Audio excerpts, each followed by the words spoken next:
Right now at noon, fire crews still searching for clues as to what started a fire that destroyed a Baraboo restaurant.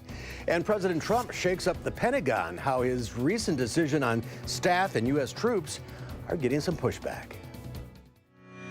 This is News 3 at noon. Good afternoon, everyone. I'm Mark Kane. Thanks for tuning in to News 3. Merry Christmas Eve to all of you. Thanks for joining us. Let's check in with Chief Meteorologist Gary Canalti is here with our first alert forecast. A lot of people driving the next few days. Today, not a problem. Tomorrow, I don't even think there'll be a problem, even though we might have a little mixture of rain and snow. Wednesday night, that's the time period that we have to watch. We do have an alert day in the forecast still for some light snow or freezing rain. Now, the best chances seem to be shifting a little farther north of Madison. So I think if you're going from Madison southward, you'll probably be okay. But Wednesday night, especially the northern parts of our viewing area, still could be slick before everything changes to rain on Thursday. As we look at visible cloud track, we've had plenty of sunshine this morning. Just a few mid and high level clouds coming in for this afternoon. Thicker clouds in western Iowa will move in here later on tonight, bringing us some flurry chances. Also some flurries up to the north in North Dakota and central Minnesota, but those will take a little while to get here. A little colder last night. We dropped to 18 in Madison. Much of southern Wisconsin had temperatures in the upper teens, but current temperatures are in the upper 20s. They'll probably go up another 4 or 5 degrees from where they are now. Look for temperatures to gradually fall to the lower to middle 20s, probably by this evening, then hold nearly steady overnight with some flurries overnight, and then we could see a mixture of light rain and snow showers tomorrow on Christmas Day with our high temperature this afternoon at 33. Later on, I'll take a look at a forecast that also includes perhaps a little more rain in the Thursday, Friday time period, too. So our chances for a white Christmas are 0. Well, about as close to 0 as you can get. Okay, maybe 1%. We'll see. All right, Gary, we'll check back in a few minutes. All right. Topping the news today, investigators still trying to figure out whether arson was involved in a fire at a well-known Baraboo restaurant over the weekend. The fire started at the Barn Restaurant and Bar just north of Devil's Lake around 6 yesterday morning. Crews stayed on the scene for most of the day, hoping to find clues as to what caused it.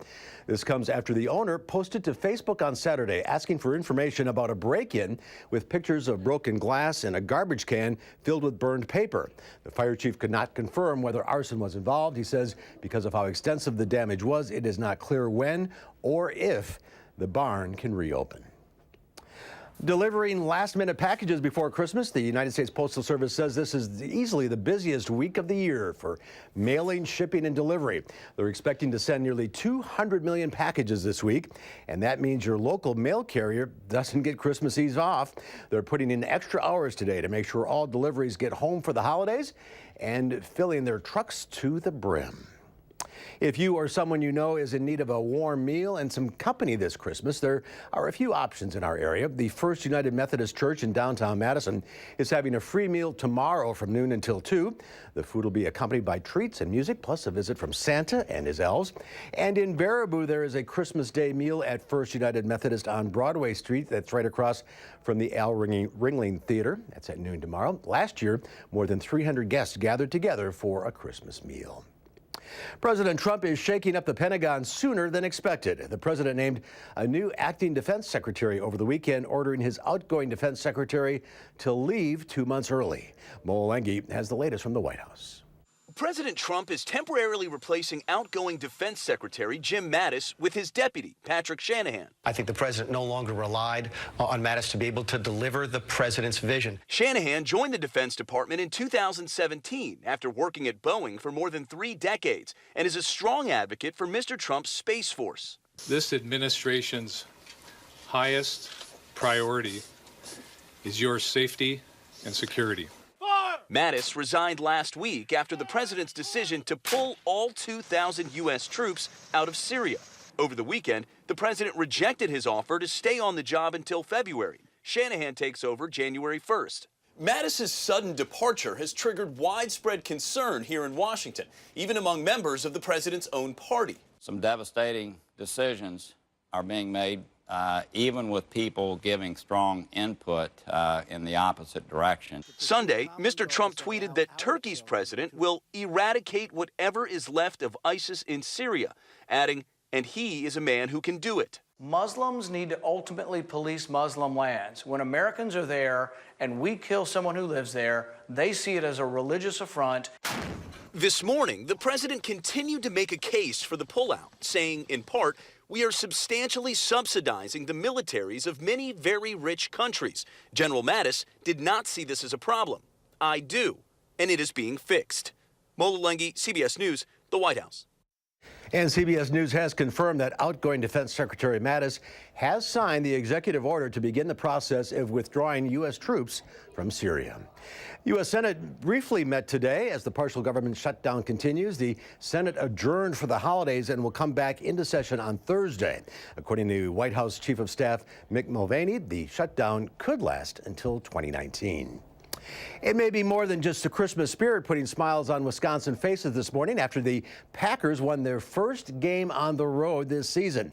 But it did not come easily. The Packers were down 14-0 early before Aaron Rodgers hit Wisconsin Whitewater alum Jake Kumerow for a 49-yard touchdown. Later, Jamal Williams ran in for a 7-yard score to cut the Jets' lead to 7. And the Pack then took the lead into the fourth quarter when the franchise quarterback ran it in himself. But the Jets were able to tie the game and send it into overtime. The Packers got the ball first in OT and did not give it back, with Rodgers throwing the game-winning touchdown to Davante Adams. This was the first win on the road for the Packers this season. It's also the first one since December 10th of last year. Rodgers threw for 442 yards, tying his season high. He also ran in for 2 touchdowns. It's the season finale next week. The Packers will host the Lions at Lambeau to try and not finish in last place in the NFC North. Well, there's more to come on News 3 at noon. Gary will have our full Christmas forecast. But first, Howard is getting festive in the Mr. Food Test Kitchen. Looking for a no-stress breakfast to serve everyone on Christmas morning? We've got it, and boy, is it good.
Right about now, you probably have a ton of things on your plate. Things like wrapping those last-minute gifts and getting everything together for Christmas Eve dinner.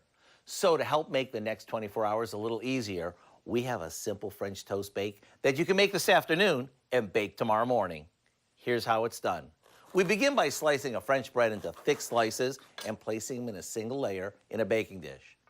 Now in a large bowl, we whisk together some eggnog, vanilla, a handful of eggs, a bit of nutmeg, cinnamon, and a little salt. We pour this flavor-packed mixture over the bread and let it soak up all the creamy goodness. All that's left to do is cover it and pop it in the fridge. After a couple of hours, I like to turn each slice over, which will ensure the bread gets soaked evenly. Come morning, we just uncover it and pop it in the oven until the center is set. Imagine being able to serve a fancy holiday festive breakfast without breaking a sweat. Drizzle on some maple syrup and you're good to go. To get this easy make-ahead recipe for eggnog French toast bake, simply visit our website. Hey, Cal, have a little break. Thanks. I'm Howard with Kelly in the Mr. Food Test Kitchen, where today we found a sweet and stress-free way for you to say, ooh, it's so good. Delicious. All right, Howard, thank you. Still ahead at noon, get your plant questions ready. We'll be taking your calls in just a few minutes, but first, Gary Canalti will rejoin us with your full holiday forecast. That's when News 3 at noon continues.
Welcome back. An ongoing salmonella outbreak is prompting a second recall and celebrating Christmas Eve with some eggnog. Wendy Gillette has today's Money Watch report.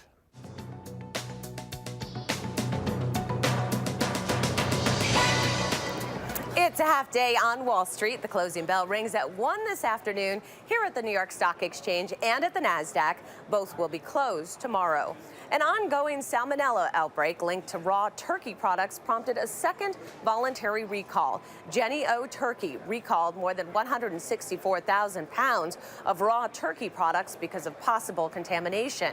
The outbreak dates to late last year. More than 200 people have gotten sick and one death was reported in California.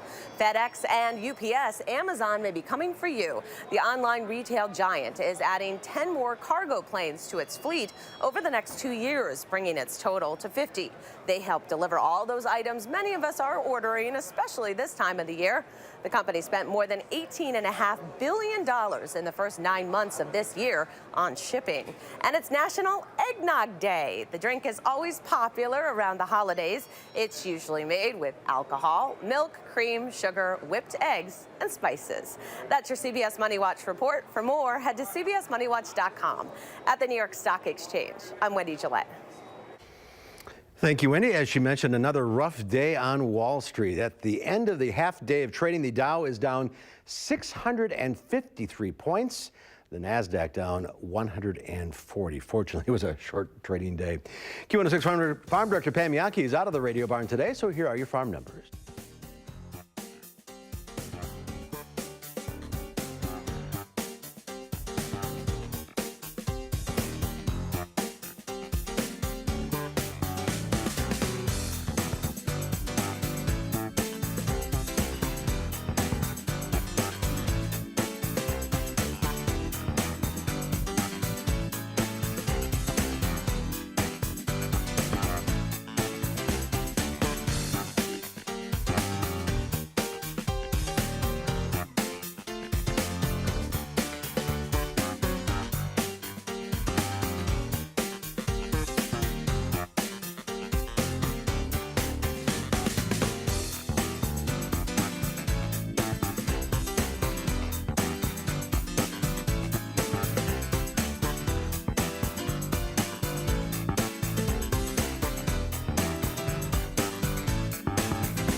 Well, as we head into this Christmas Eve afternoon and Christmas Day, weather should be pretty quiet around here. We still have an alert day in the forecast for Wednesday night for the possibility for some light snow or freezing rain. The temperatures might be just a couple degrees milder, so it looks like the best chances for this happening are going to be just to the north of Madison. I think areas south of Madison might see a mixture of rain and snow, but temperatures will be at or above freezing, and I think that will spare that area at least the chances for slippery road conditions. Doppler track right now quiet around here. We've had sunshine for much of the day. There are some flurries up to the north across parts of central Minnesota back into North Dakota. These will catch us later on tonight. We could see some light snow for tomorrow. Now for Christmas Day itself, look for the chance for some light snow or flurries by around 7 a.m. Temperatures will start out in the middle 20s. We'll actually end up in the middle to upper 30s. I'm looking for a high of about 38 degrees for tomorrow. So any snow showers or flurries could mix a little bit of rain in the afternoon, and that will keep any snow from accumulating. Snow depth, well, it's going to be a green Christmas around here. There's just no two ways about it. To the north, a little snow on the ground, but not very much. Really, you have to get up into the parts of the UP of Michigan before you have more significant snow on the ground. And the computer models are starting to indicate the potential for a big snowstorm, or they have been showing this, mainly in the far northern parts of Wisconsin from late Thursday into Friday. But they keep shifting this snow band farther to the north. European computer model, we're just waiting for some of the later numbers to come in. But you can see the potential for perhaps up to a foot of snow from north of the Twin Cities up to south of Superior. And the USGFS computer model, a little bit less than that, probably around a half a foot of snow. But again, it favors that area. Here in southern Wisconsin, very little snow is expected over that time period. And what's going to happen is the clouds will move in this afternoon. Tonight we could see, into tomorrow, we'll probably see a little bit of light snow or flurries, maybe mixed with a little rain. The big storm system that we're watching is going to come in for Wednesday night into Thursday. And notice where the rain-snow line is. It's shifting a little farther to the north. So there might be a little bit of freezing rain on the northern edge of this, but by Thursday afternoon, we're definitely in the rain with southeasterly winds bringing temperatures into the 40s through much of southern Wisconsin. And then on Friday, as we start to turn colder, notice the rain shifts back to a little bit of light snow or flurries, but by that time, the bulk of the heavier precipitation is gone. And even Friday night, I'm not looking at anything as far as snow accumulations. Live view from the Queen Bee Radio Skycam at Platteville. Skies are sunny there. You can see just a little bit of cloud cover. The WISC Skycam showing some clearing overhead, and the Edgewater cloud or sky cam in downtown Madison. Also showing partly sunny skies. Temperatures right now are in the upper 20s. 33 for the high this afternoon with partly sunny skies. For tonight down to 23 degrees. Partly cloudy skies this evening will turn cloudy overnight with a few flurries late. And then tomorrow look for a high of 38 for Christmas Day. Could see some light snow or flurries, maybe mixed with a little rain in the afternoon. On future track, things quiet for this afternoon. Tonight the clouds move in. Could see some snow flurries by morning and then some light snow, maybe mixed with a little rain on Christmas Day. High temperatures will be in the middle to upper 30s. The 7 to 10 day forecast calls for those temperatures to be in the 40s for Thursday and upper 30s for Friday. That will change most of the precipitation over to rain, then back to a little bit of snow Friday night. A little bit of flurry activity for New Year's Eve and New Year's Day, but nothing big there. Temperatures will trend colder toward the middle part of next week. All right, Gary, thank you. Up next at noon, get your plant questions ready. Linda Barch from the Bruce Company is here taking your calls. 2-7.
Linda Barch from the Bruce Company is here, taking your calls at 270-9933. Happy Christmas Eve.